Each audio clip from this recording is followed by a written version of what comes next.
Good afternoon. Thank you all for coming. It's not too late. Oh, yes. So I just want to make one quick announcement before we get started. Let's everybody calm down for a second. Tomorrow, Secretary Locke will be giving a speech on a new major export initiative. The president laid out a goal for increasing exports, doubling exports in 5 years, and this initiative will lay out the path to get there. He has spoken to the winners in the Illinois primary. And with that, Julie, I'd be happy to take your questions. Thank you. The president said this morning that he would be open to compromise on health care. What are the areas specifically that he'd be willing to compromise on? Well, as the president has said before, he has very specific principles that he's laid out. He feels like we've gone a very far way in both the House and in the Senate. We've made more progress than any administration in history when it comes to health care. But he's not a legislative technician. He's not going to get into the nitty-gritty of what the best way forward is at this point. He's hoping that legislators on Capitol Hill will work to iron out their differences. But even he said that he wasn't specific enough in the initial negotiations on health care. So will he be getting more specific? Well, the president, as you know, has been very active in these negotiations in the sense that he's making sure that folks in the Senate, folks in the House, have a clear sense of where the president wants to go. But in terms of actually writing the legislation and getting down to the line by line of what the best way to reach the final agreement is, he doesn't consider that to be his role. And then on AIG, last year when the bonuses were handed out, Secretary Geithner said that he wasn't aware at that point of the extent of them, but going forward there would be more flexibility in negotiating these bonuses. Was he aware and was the administration aware of these bonuses that were just handed out, and was there any negotiations that went on into the amounts and the extent of them? Well, the news about these bonuses is not new. What is new is that AIG got some of their employees to voluntarily give back $20 million of those bonuses. Obviously, the president is frustrated and angry that Wall Street continues to have this sense that excessive compensation should reward some of the excessive risk-taking that we've seen over the course of the last couple of years of Wall Street, things that brought us to the brink.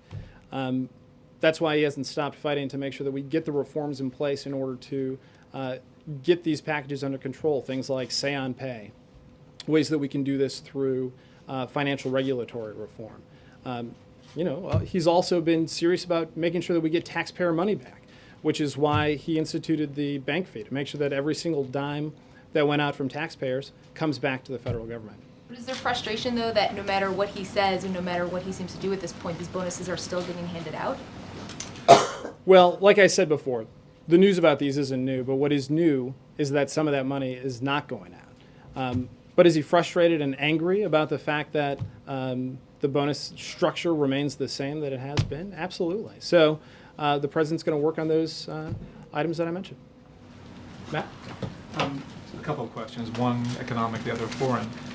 Moody's, the big bond rating agency, has issued a report saying that growing U.S. deficits threaten the country's AAA bond rating, that the president's budget plan is just a small step in the right direction. Now, is the administration taking that assessment seriously about a possible downgrade in the country's bond rating? And what, if anything, would the president do to, beyond what he's already announced, to try to address that situation? Well, the president didn't need Moody's to tell him that we have a long-term fiscal problem in this country. That's why his budget lays out ways in which we can cut the deficit in the mid to long term, but in the short term, take care of some of the problems that we've got in this economic crisis, putting Americans back to work, helping banks get more loans out to small businesses so they can create more jobs and things like that. So the president is very concerned about the fiscal state of this country, and he's going to continue to work to make sure that we're taking on the deficit. But the Moody's specifically says the president's plan does not do enough at this time to address that problem. Is the president going to basically ignore that? Well, the president doesn't necessarily disagree that the plan doesn't do enough. That's why he thinks that we need a fiscal commission in place to help get bipartisan support for some of the elements that we need to put in place to bring down the deficit in the long term. We've gone a long way towards cutting spending, towards being responsible about how we're spending taxpayers' dollar, getting rid of duplicative programs or programs that don't work. But there's more that we need to do, and hopefully that fiscal commission will help to do just that. Okay, and on Iran said today that it had fired a rocket capable of launching a satellite. What is the administration's level of concern about whether that technology, that capability could be devoted towards military use, even a nuclear missile program? Obviously we've seen those reports, and we're still checking them out to make sure that they're accurate. A launch like that is obviously a provocative act, but the president believes that it's not too late for Iran to do the right thing, come to the table with the international community, and live up to its international obligations. Well, Iranian President Ahmadinejad said yesterday that Iran was, in fact, ready to go ahead with the deal that it had reached earlier, but yet reneged on to allow its nuclear fuel to be processed abroad. Does the president see that as a serious offer or overture, and would the U.S. take advantage of that in some way, or do they see it as being a way of diverting attention or diverting efforts towards a new round of sanctions? Well, some of these reports have been pretty fragmentary in the sense that we haven't seen a whole transcript and everything that he has said. But if those comments indicate some sort of change in position for Iran, then President Ahmadinejad should let the IAEA know. Ed? So, two topics. First on Toyota, I wanted to ask you about the President's Transportation Secretary today on the Hill saying that people who have Toyotas should just stop driving them. He's since said that was a misstatement, but I wonder if you can clarify, what is the White House telling the millions of Toyota owners out there across the country to do? Well, for starters, as you know, NHTSA, the Department of Transportation, has been very active in making sure that Americans are kept safe on our roads. They've been forward-leaning as it relates to Toyota, making sure that they're living up to safety standards, including encouraging them on the recall. As it relates to people who have Toyotas now, you should go to the experts at the Department of Transportation who know a little more about this issue, but all Americans should really they should get their cars checked out. If they think that they might have, stop driving Toyotas? If they think that they might have a car that's a part of the recall, then they should go get it checked out. And if it is, they should get it fixed. And if it's not, then they should keep on doing what they're doing. But on the question of why did the Secretary say stop driving Toyotas, and is there any procedures in place here at the White House now that the government owns a large share of GM about having procedures in place for potential conflicts of interest in terms of commenting on other cars and dealing with these safety recalls could be a sticky issue? For starters, the Secretary made clear what he thinks is the right thing to do, which is what I just said. As for being involved in other car companies, this is obviously something the President never wanted to get involved in, but it, of course, would not have any impact on this administration's commitment to making sure that Americans are kept safe on our roads. To ask you about last night's, the information that came out from the White House about Abdul Muttalib and the interrogations he's had and what cooperation he has with the government. There's a hearing on the Hill today where various Republicans, including Mac Thornberry, were saying that this was just about political cover and that the White House was trying to leak this information selectively in order to protect the president because he has a political problem right now. Well, I would just say that before there was criticism from Republicans that what we were doing wasn't working. Now that people find out that what we're doing is working, they're criticizing the fact that we're saying that what's working is working. Look, nothing came out last night that compromises any of the investigations or any of the interrogations that are currently ongoing. We feel like we pursued the correct course in interrogating Abdul Muttalib, and through that course we've gotten quite a bit of information that's been helpful both to the United States and some of our foreign partners in keeping the American people safe. So there's no regrets on that. But I will say that it's Washington, and there's a lot of politics that gets played. And I was just watching an interview that was on cable news before I came out here, and you've got folks who are. I never said that I don't watch cable news. In fact, it's part of my job, frankly. I watch the broadcast too, but you've got people who are criticizing things that we're doing in this administration that never criticize things that happened in the administration prior that are exactly the same, and without anything changing in the interim, the only thing that I can surmise is maybe that there are some politics at play. But it doesn't seem like you're not denying that part of the motive here was to push back on the president's political critics. And I wonder if by revealing that some of Abdul Muttalib's family members are cooperating with the U.S. government, that could now put their lives in danger because Al-Qaeda and others are going to say these family members are helping the U.S. government.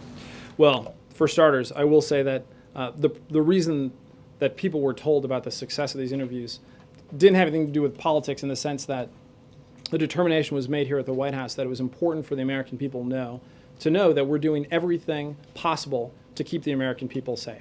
and that these interrogations are working, that we're getting evidence that is actionable, and that we feel like we've pursued the right course. No information that was given out over the course of those briefings compromises that in any way, and we don't feel that we've given any information that will harm our ability to get some more.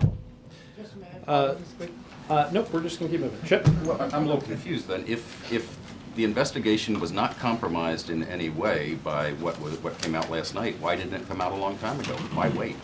Well, I mean, presumably the reason for keeping this stuff secret was Sure. because it could harm the investigation. Sure, Now it comes out and you say it didn't harm the investigation. well, as you know,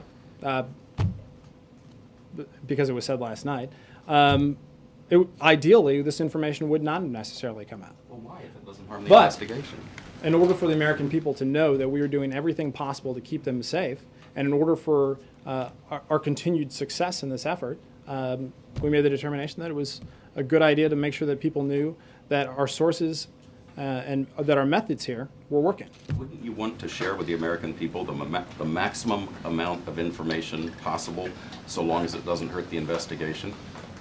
Well, obviously, this president has put a premium on transparency and making sure that people know what's happening in this White House, why he's making the decisions that he's making. And I would say that what happened last night falls under the rubric of making sure that people know why he's making decisions that he's making and the success of Why those wasn't that done decisions. a week or 2 or 3 before that? Well, I think that if you could look, you could pick apart any little piece of this process, but if you go back all the way to December 25th of last year when this all started, we feel like day by day, moment by moment, we've been successful in getting the information that we needed and telling the American people exactly what's going on. On the AIG bonuses, is the president completely helpless to do anything about this? No, I wouldn't say he's helpless. What he's done is, well, for starters, on the AIG bonuses specifically, there has been success in getting some of those employees to voluntarily not take some of those bonuses to the tune of $20 million, which is no small feat.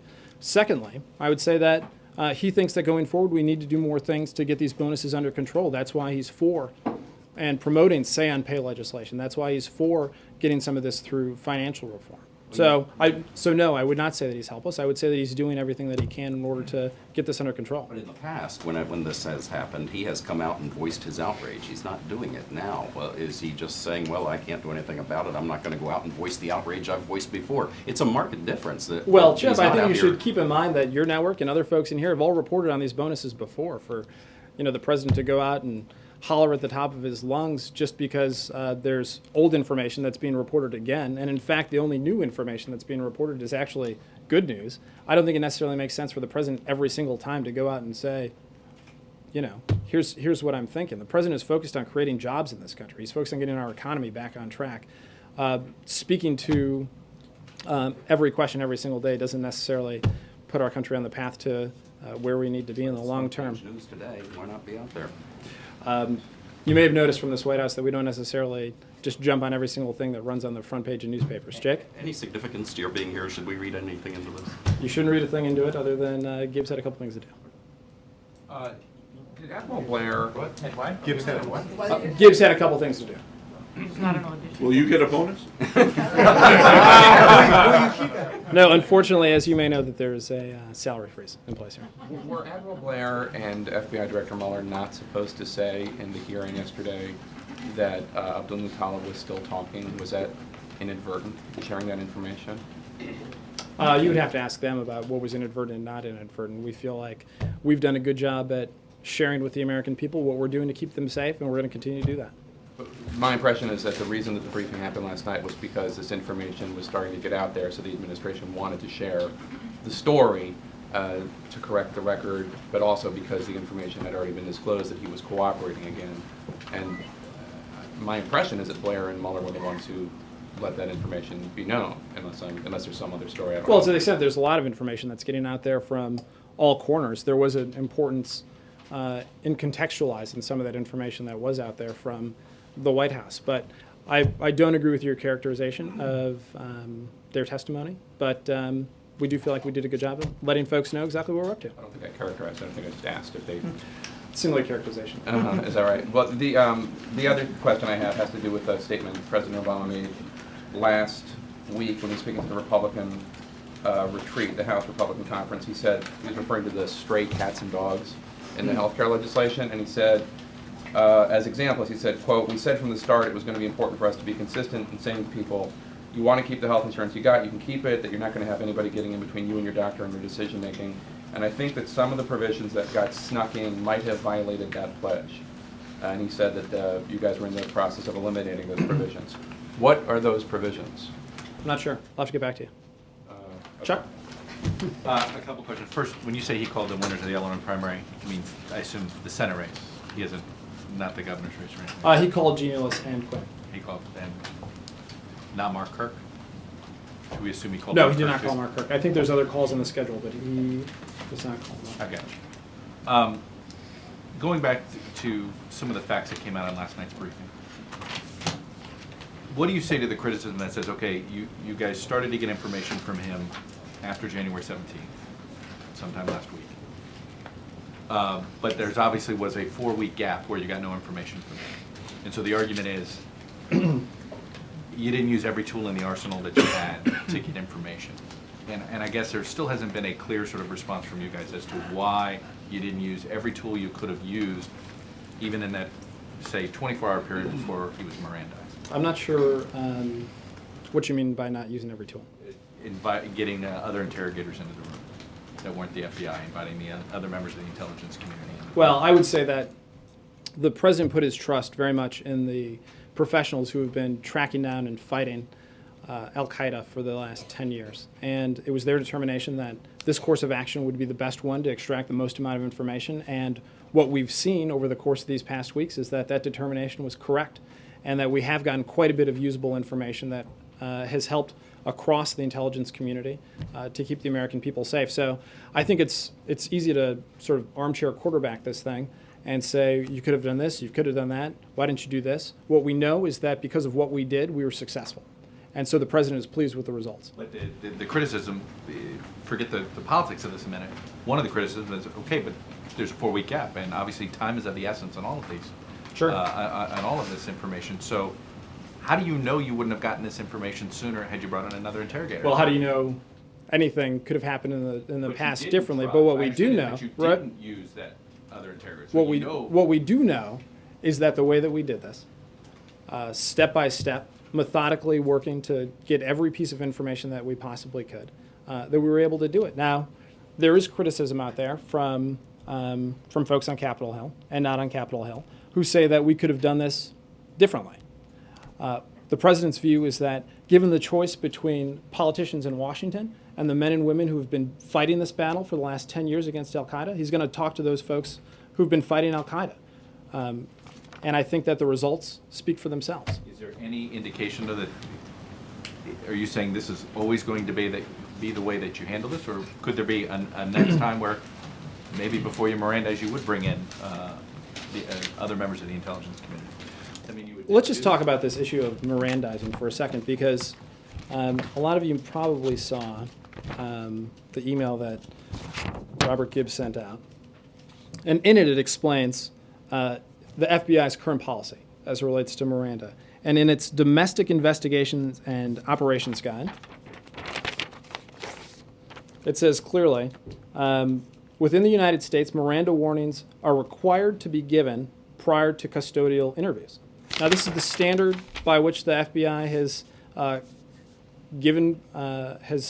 Mirandized suspects over the course of the last years. But even the FBI had made the determination not to Mirandize him immediately because it was determined that there might be an immediate threat. Right. In consultation with the folks who were right there on the ground, with the U.S. Attorney's Office in Detroit, with folks here in Washington, D.C., they conducted this in the way that they thought was best in order to Mirandize him. So they did ultimately Mirandize him. And the notion that, going forward, we've made a wide variety of changes on how we would conduct this investigation or how we would conduct this interrogation, I think that's premature. I mean, this president does think that after any event, you should go back and see if there's ways that you can do things better or differently. But I think we're a little premature at this point. But I would just say that it has been successful. The way that we conducted this investigation, the information that we've been able to get, has been of great help.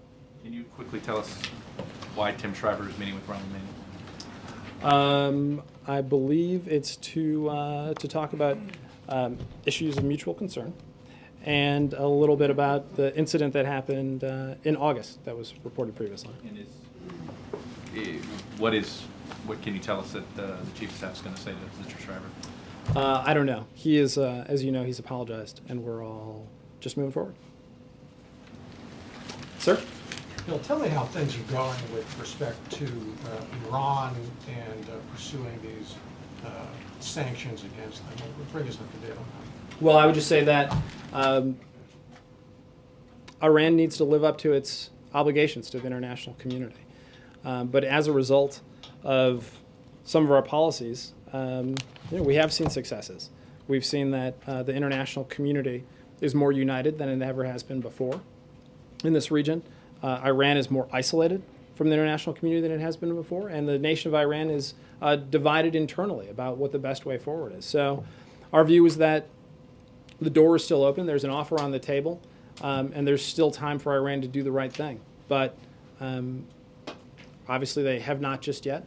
But if they don't, we'll apply all pressure that we can to make sure that they do. Elizabeth? How much more time, though? You said December 31st was the time, and also how much leverage do you really have over China given the tensions that have erupted in the last week or two? Well, on time frame, I don't have a new time frame for you necessarily, but I will say that obviously this is an issue that's deeply important to the president, and we do think that we've had an impact on. As it relates to China, the president's view is that our relationship with them is mature enough that on issues where we disagree, we can disagree but work together to come to agreement.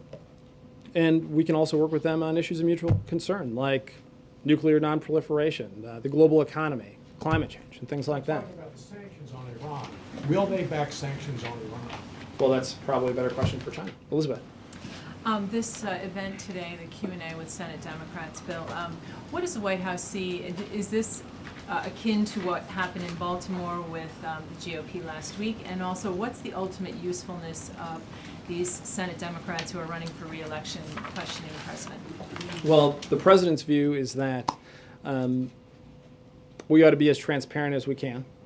And this meeting with Senate Democrats was an opportunity to, in open fashion, talk to them about some of the challenges that we have, some of the things that we need to work together to get done, and take their questions on a variety of issues.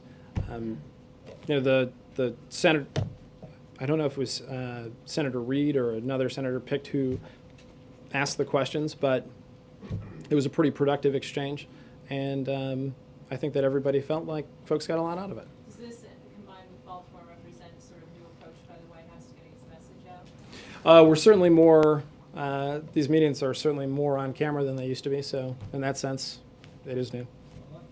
Can you follow up on that? Sure, Dave. Thanks. As you might know, there's a coalition of right and left bloggers, politicos, including Cable pundits? Pundits, commentators, people who watch cable TV and people who don't.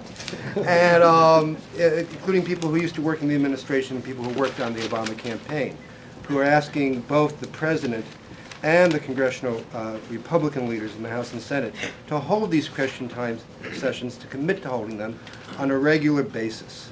Would the White House do that? Well, David Axelrod has talked about this a little, and what he had to say was that part of the reason that Friday was so successful with the GOP conference is that it was for the spontaneity that occurred there. And it's going to be hard to sort of recreate that spontaneity that happened. Now, the president thinks that there is space for more open dialogue, and he's going to look for more opportunities to do things on camera and have open discussions on important issues. But in terms of regularly scheduled event, I don't have anything for you on that. Mark? Bill, when the president at the town meeting yesterday said he hopes that he can get health care enacted this year, is this year his new and latest deadline?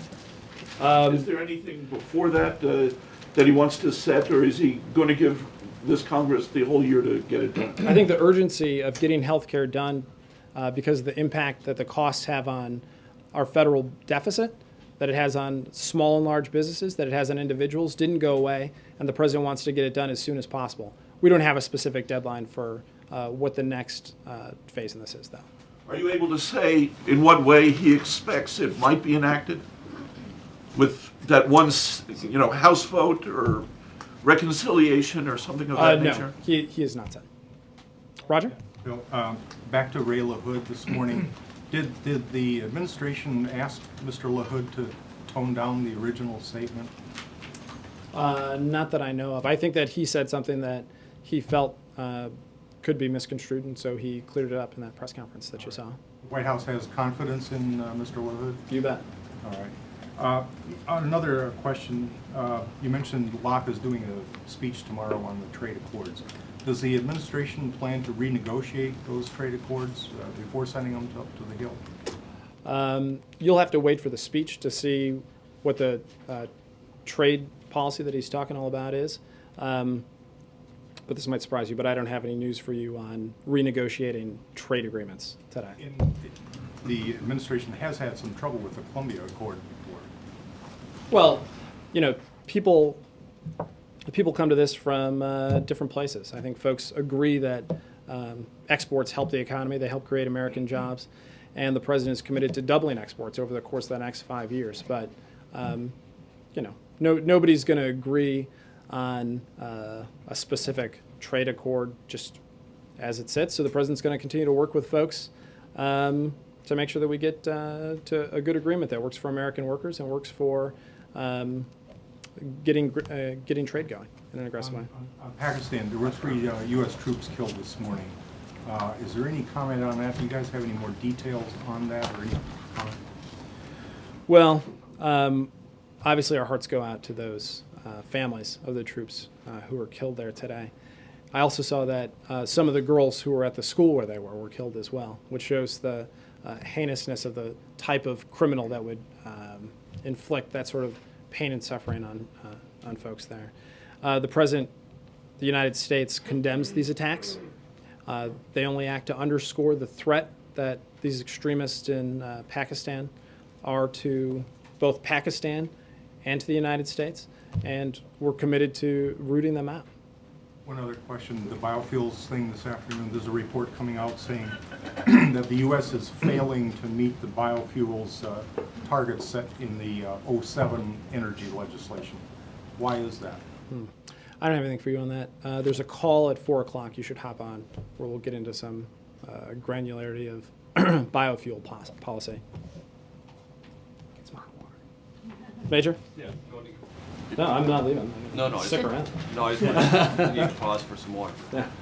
How would you evaluate the criticism from some that on Abdul Muttalib, yes, there is more information now, but it might be in the context of plea negotiations, and it might have been extracted before the United States, from a judicial position, perhaps had to offer things on the table legally to get him to talk more? I think that's actually addressed in Gibbs's email that that's not on the table. None of that is... Right. That there is no conversation whatsoever occurring within the context of a plea deal. I mean, I'm not going to say what conversations are occurring or not occurring, but if you look at the email that Gibbs sent you just a couple hours ago, it said that there's no plea agreement on the table. And therefore, all these conversations could have happened earlier, but they're just happening now in a different context? I mean, what's causing him to talk now in ways that he didn't before? Well, I mean, we went through some of the ways that he agreed to cooperate in terms of getting his family involved, which was helpful, and he's just decided that the best course of action is to cooperate and provide this information that he's decided to provide. Okay. But here, this is from Gibbs's email. Abdul Muttalib has not been offered anything. The Department of Justice takes his cooperation into consideration, but he's been offered nothing. Not formally or informally. Fine. Can I just hop in for one quick question? Sure. I'm sorry, Major, but whether it's Brennan's letter to the Hill, Holder's letter to McConnell today, the briefing yesterday, there's a much more aggressive case being made by the White House and the administration on how you guys are waging the war on terror and fighting for national security. What changed in the last couple days to prompt this reaction? I don't know if I necessarily agree that it's a much more aggressive case being made. The president has made speeches about Afghanistan. Holder's been out there, Brennan's been out there. I think that we've seen a pretty coordinated effort to make sure that the American people know what's happening inside the administration and how hard the president is working to keep them safe. I mean, but you feel that there was something that was not getting out that needed to get out more forcefully recently? Maybe since Massachusetts or through the broader criticism you've been receiving over the Abdul Muttalib case itself? Because Jake's right. You look at this body of communication, it's not only different in volume, but it's different in content and tone than what we've seen for the past month or so. Well, obviously this is a change in debate. Obviously this is a change in debate, and this administration is doing everything it can to both make sure the American people know exactly what's happening inside the administration, and also to answer questions that people might have or challenges that might come about the way that we're doing things. But I don't know that I necessarily agree that we're out there more or more aggressively, because if you consider the fact that ever since this incident on Christmas Day, we have been very aggressive in taking this on. So were you seething, did you say day after day we're getting hit by unfair criticism, we got to answer it? Well, obviously nobody likes to take on criticism, but it's Washington. And when you get a bunch of politicians talking about issues, and you get a bunch of folks who flip-flop from one part of an issue to another part of an issue, but there's no reason for them to have done it except that there happens to be a Democratic president as opposed to a Republican president in place. You know, the president's view is that national security ought to be more important than an individual's job security if they're a politician. And so, no, I wouldn't necessarily characterize how we feel the way that you have, but we have a job to do to make sure the American people know everything that we're doing to keep them safe, and we're going to continue to do that. Questions that were raised that you've begun to answer with more information, as you've said here at this briefing, were raised simply for political reasons or because people were legitimately, though politicians, were curious? Well, I don't know that I'm in a position to render a verdict on the motives necessarily, but the questions were raised and we answered them. Can you, there's a couple of things. The Super Bowl party, do you have a? Nope. Okay. Well, there is one, yes, but you've got no details. Yep. The Tuesday meeting with the Bipartisan, bicameral yes, that's the first of the leadership. month, please. Yep. No particular agenda, just. Well, I'm sure the agenda will be taking on some of the urgent challenges we face: jobs, the economy, what we can do on healthcare. So I think that some of those things will certainly be on the agenda. One last thing. Tim Shriver's here, but other groups are here. It seems that there's something else that needs to be communicated than just directly to Tim Shriver about what Rahm said and what was quoted in the papers last week. What's the question? What else needs to be, why bring in this larger group? Is there something the administration is trying to get across to this larger group of interested parties on this issue as a result of what was published about what Rahm said last August? You know, look, this is something that happened in August. It's something that Rahm has apologized for. It's, issues of derogatory comments that make fun of one group or pit one against the other. Don't do anything to further our political discourse, and for that, Rahm apologized, and we're looking to move forward here. Did the president ask him to apologize? I don't know what conversations Rahm had with the president about that. Fletcher? Thanks, Bill. Yeah, Tuesday's meeting seems to harken back to some of the president's early outreach efforts in the early days of his administration. And after those, as we know, Democrats wanted alone a stimulus in health care. What gives him any optimism that things will be different now? Does he get any indication from Republicans that they want to play? Well, if you listen to what Republicans have been saying, they say that they want to work with the president on the economy and on health care. Like, they're obviously still attacking in ways that they've attacked in the past, but if you look at some of the elections that have happened over the course of the last year, what the American people have said is they want folks in Washington to work together. The president firmly believes that the way that we can get to the best solutions and the best ideas is by working with Democrats and Republicans to get it done. So it may be difficult to get that done in Washington in this context. It may not happen overnight, but the president's committed to working with Democrats and Republicans. But as he said in the State of the Union, if Republicans won't come along, he's got a duty to govern. So he's going to do everything that he can in order to take on the things that the American people sent him here to take on. Has he seen any action on the Republican side to give him any sense of optimism yet? Or is it just what they said? We're just you gotta chip away at bipartisanship one little bit at a time. Okay, and one other thing on your other point, is there some concern in the administration that somehow this idea that you're not doing everything possible to keep the American people safe is something that's taken hold in the population? Is that a concern? Well, the president wants to make sure that people know what the administration's doing, and he's making an effort to do that. But if you, I hesitate to do this, but the only data that we have that shows how the American people are viewing these issues is public opinion polling, and public opinion polling shows, in poll after poll after poll, that the American people think that that the president is doing a good job to keep them safe, that he is effectively conducting this fight against extremists, and all we can do is everything we can to make sure that they know exactly what's going on. So like the point-by-point pushback on Collins and things like that, that's not rooted in some concern? I mean, if the only data that we have are polls that say that the American people are supporting the way that we're conducting this, it would sort of get at the premise of your question. Ann? Bill, does the president think that Toyota should be hit with civil penalties for slow reaction? I think this is, the issue of what ought to happen to Toyota is something that's happening, that is being discussed over at NHTSA and the Department of Transportation. I'd refer you there. Would that reach the president's level, something like that, considering the safety implications for drivers? Well, at this point, for starters, the president thinks it is critically important that the American people on our roads and highways are safe.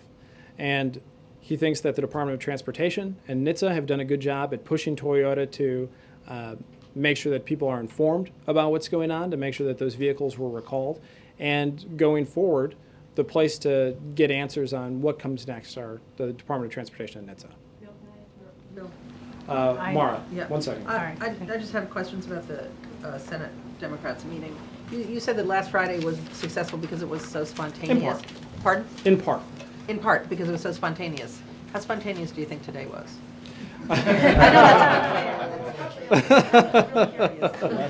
Well, in fairness, we did tell them we were coming. I'm talking about the session itself, not the fact you showed up. I think that if you look at the questions, they weren't softballs. They were tough questions that the president took on. They had a good exchange. Okay. But my other question about it is hard to gauge. My other question, today was a real kind of, he really appealed to them to practice conviction politics instead of survival politics or calculation politics, and talked about the importance of leading and pushing forward and getting health care done. Yet, you seem to be kind of almost reverting to default mode by saying he's not going to get into the nitty-gritty or talk about the best way forward.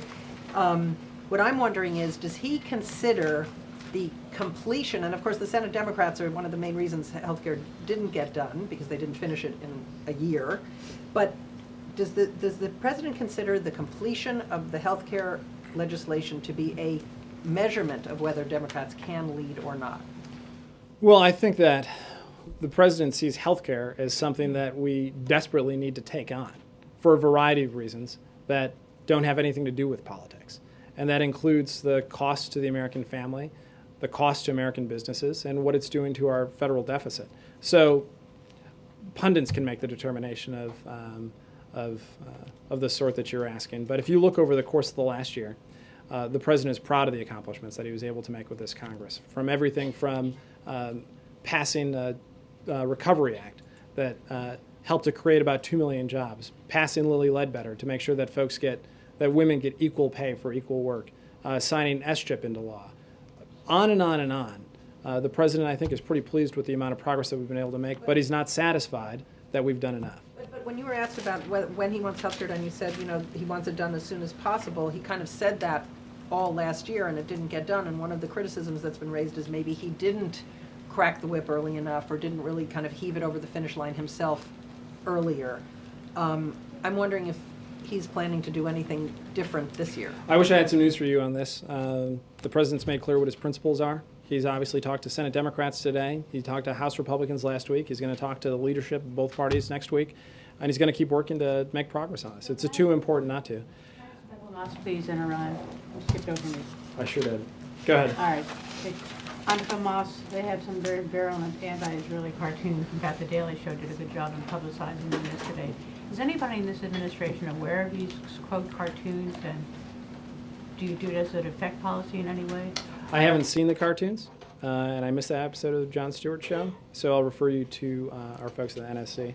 I'm sure Hammer might have something for you. Christy? I have one on Iran, too. Some of the people being executed in Iran are as young as 18 years old.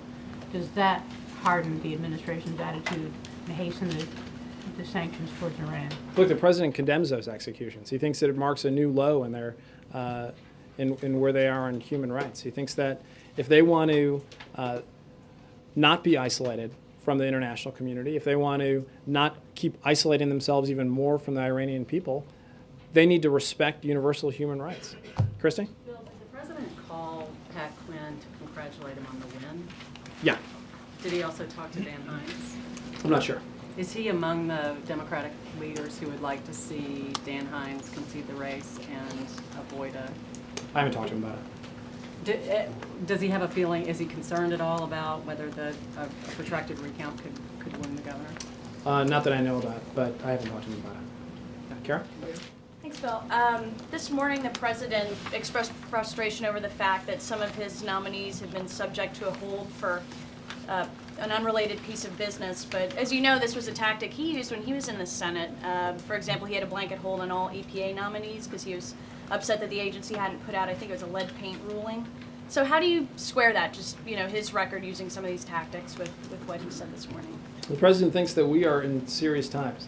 And in order to take on the challenges that we've got, he needs a full team. It's all hands on deck right now. And some of the things that have been held up, like let's take it away from nominees, for example. And there was unemployment insurance last month. That's something that was held up for a long time that was wildly popular. It ended up getting passed 88 to 10 or so. There's no point in holding things up that people support just to make a point that isn't helping the American people. So we're trying to make as much progress as we can here, and to do that, we're going to need a full team. So as far as why it's different now as opposed to then, it's just because the situation's a lot more serious with What I'm saying is that people are holding up nominees who are actually really popular and that in the United States Senate would support given the opportunity. And we need a full team in order to take on the things that we've got going here. Sam? Yes, hi. I'd like to take one more crack at the healthcare angle. House Speaker Nancy Pelosi has essentially said that she could get the votes to pass a bill provided that she had the guarantees that the Senate would act either first or during to amend its legislation. What is the White House doing to convey that message to Senate Democrats who, as the President rightly noted, need to act if healthcare is to pass? Well, I think that Speaker Pelosi has made her views clear, and I think that she's probably communicating her own message to Senate Democrats. So you're not helping her out communicating that message? Well, I think that if Speaker Pelosi wants to talk to Senate Democrats, she knows where to find them, and I assume that she is indeed talking to them. The President, as I've said, has made his principles clear here on health care and thinks that we need to finish the work so that we can get health reform signed into law. Stephen? Iraq is going to allow 500 people tied to the Ba'athist Party to stand in the elections in March. What role did the White House play in the last few days? I know you've been working on this for a while and bringing this about. And do you see now that there's a chance for credible elections in March? I'm going to have to get back to you on that. Thank you. All right, guys. Thanks. Nice work, Bill. Very good.